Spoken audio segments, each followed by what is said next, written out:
পুনৰ নকছাৰীত আজিৰে পৰা আৰম্ভ হ'ল ভোগালী মেলা। অসমীয়াৰ বাপতি সাহোন ভোগালী বিহু এতিয়া সমাগত। চাৰিওফালে এতিয়া বিহুৰ পৰিৱেশ।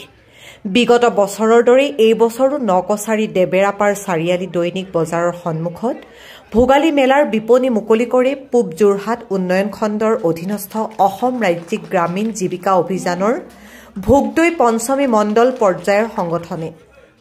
5খন গাঁও পঞ্চায়তৰ কেইবাগৰাকী মহিলাই নিজে বনোৱা বিহুৰ আৱশ্যকীয় সামগ্ৰীলৈ বিপণী খুলিছে। অসমীয়া মহিলাৰ ইও এটা স্বাৱলম্বিতাৰ নিদৰ্শন দাঙি ধৰিলে। এই ভোগালী মেলাৰ বন্তি প্ৰজ্বলন কৰে পূব যোৰহাট খণ্ড উন্নয়ন বিষয়া ময়ূৰীমা মোহনে আৰু ফিটা কাটি শুভাৰম্ভ কৰে বিধায়ক ৰূপজ্যোতি কুৰ্মীয়ে। উক্ত অনুষ্ঠানত উপস্থিত থাকে আদৰ্শ মহিলা সমিতিৰ সভানেত্ৰী মামণি হাজৰিকা, জ্যেষ্ঠ সমাজকৰ্মী হেম সন্দিকৈ, জ্যেষ্ঠ সাংবাদিক চক্ৰসেন গগৈ, দেবেৰাপাৰ দৈনিক বজাৰ সমিতিৰ সম্পাদক নৱজিৎ ভূঞা আৰু কেইবাজনো বিশিষ্ট অতিথি। এই ভোগালী মেলাই ৰাইজৰ বাবে বহু সুবিধা লৈ আহিছে বুলি গ্ৰাহকসকলে মত প্ৰকাশ কৰে। অনুষ্ঠানত বিধায়ক ৰূপজ্যোতি কুৰ্মীৰ লগতে বাকী অতিথিসকলেও উৎসাহমূলক বক্তব্য প্ৰদান কৰে।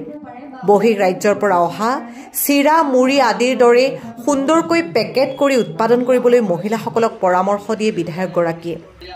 অসমৰ উৎপাদিত সামগ্ৰী বহিঃৰাজ্যলৈ পঠিওৱাৰ ব্যৱস্থা কৰিবলৈ পৰামৰ্শ আগবঢ়ায় চক্ৰসেন গগৈয়ে। আনহাতে ভাৰতবৰ্ষৰ ভিতৰত ধনী মহিলা অসমৰে বুলি নৱজিৎ ভূঞাই ভাষণ প্ৰসংগত উল্লেখ কৰে। Bureau report any express. ধন্যবাদ জনাব বিচাৰিম আমাৰ মইনী সমষ্টিৰ অন্তৰ্গত নকছাৰী ভোগদৈ পঞ্চমী মহিলা গ্ৰাম্য সংগঠনে আজি এটা সুন্দৰ ইয়াত ভোগালী মেলা অসমীয়া খাদ্য সম্ভাৰসমূহ ইয়াত প্ৰদৰ্শনী তথা বিক্ৰী কেন্দ্ৰ ইয়াত স্থাপন কৰিছিল। ইয়াত আহি পেলাই মই খুবেই আনন্দিত। মোৰ এজন দেহৰক্ষীক মই পঠিয়ালোঁ কাষৰ দুখনমান দোকানৰ পৰা মুড়ি চিৰা পেকেট আনিবলৈ। মই সম্পূৰ্ণকৈ কোম্পানীবোৰে বেয়া পাব পাৰে, সেইকাৰণে মই জাষ্ট আইসকলক আমাৰ অসমৰ তথা ভোগদৈ পঞ্চমী মহিলা সংগঠনৰ সকলো মহিলাকে ইয়াতে অলপ দেখাব বিচাৰিছোঁ। এইবোৰ গুজৰাটৰ পৰা অহা অথবা অসমৰ বাহিৰৰ পৰা চিৰা পঠিয়াই আছে।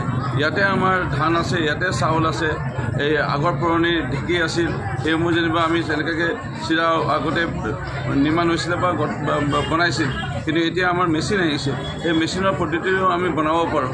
সেইকাৰণে অকণমান মহিলাসকলক আগবাঢ়ি আহি আমাৰ ইয়াতে এটা দৈনিক কোটি টকাৰ এটা বজাৰ আছে।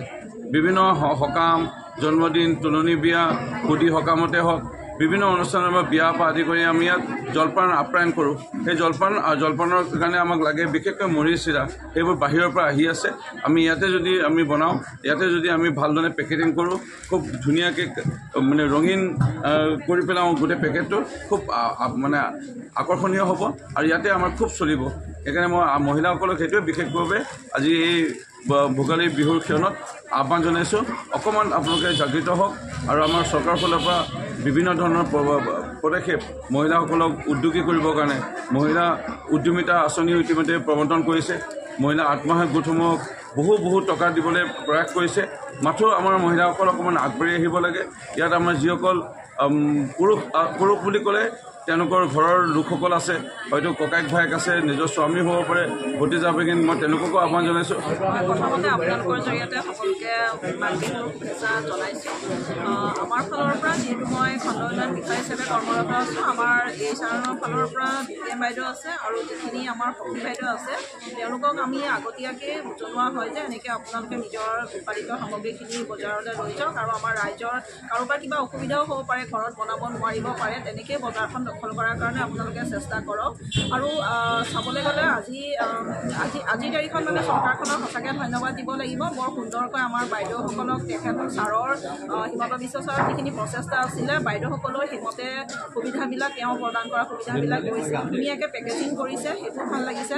আগতে মন কৰিছোঁ যে 10 বছৰ আগতে ঘৰতে প্ৰডাকশ্যনটো হৈছিলে, কিন্তু এতিয়া আহি বজাৰখনৰ ওচৰ পাইছেহি আৰু আজি মাননীয় বিধায়ক ডাঙৰীয়া ৰূপজ্যোতি কুৰ্মী ডাঙৰীয়া আহি উপস্থিত ৰাজীৱ তেওঁ সাৰুৱা ভাষণ আমাক প্ৰদান কৰিলে। আমি আমাৰ বাইদেউসকল সখী বাইদেউসকল সঁচাকৈ উৎসাহিত হৈছে বুলিয়ে মই ধৰি লৈছোঁ। আৰু আমাৰ প্ৰচেষ্টা সদায় থাকিব আমি বেংকৰ লগতে লোনৰ জৰিয়তে তেওঁলোকক মানে সুবিধাটো কেনেকৈ প্ৰদান কৰিব পাৰে আমি কেম্প বহাওঁ, সদায় ট্ৰেইনিংবিলাক তেওঁলোকৰ ছেশ্যনবিলাক চলি থাকে।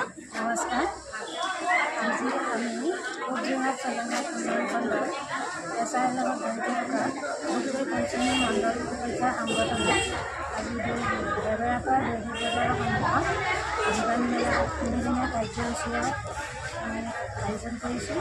11, 12 আৰু 13 এই মেলাখনৰ যোগেদি আমাৰ গোটেই পঞ্চমী মণ্ডল সংগঠনৰ জড়িত থকা প্ৰতিটো আত্মসহায়িত মহিলাসকলে ঘৰতে বনোৱা এই সময়ত আমি ঘৰতে বিহুৰ কাৰণে কেৱল লাড়ু পিঠা এইবিলাক আমি ঘৰ চিৰা সান্দহবোৰ আমি ঘৰতে ব্যৱহাৰ কৰিবলৈ লগতে কৰি আছিলোঁ। কিন্তু আজি এই মেলাখনৰ যোগেদি আমাৰ মহিলাসকলে এখন বজাৰত সেই সামগ্ৰী ঘৰত গৈও বজাৰত বিক্ৰী কৰিবলৈ আনি তেওঁলোকে কেইপইচামান উপাৰ্জন কৰিছে। এই উপাৰ্জনে তেওঁলোকে নিজেও অলপ স্বাৱলম্বী হৈছে আৰু লগতে পৰিয়ালটোকো তেওঁলোকে আৰ্থিক ক্ষেত্ৰত সহায় সহযোগিতা কৰিছে।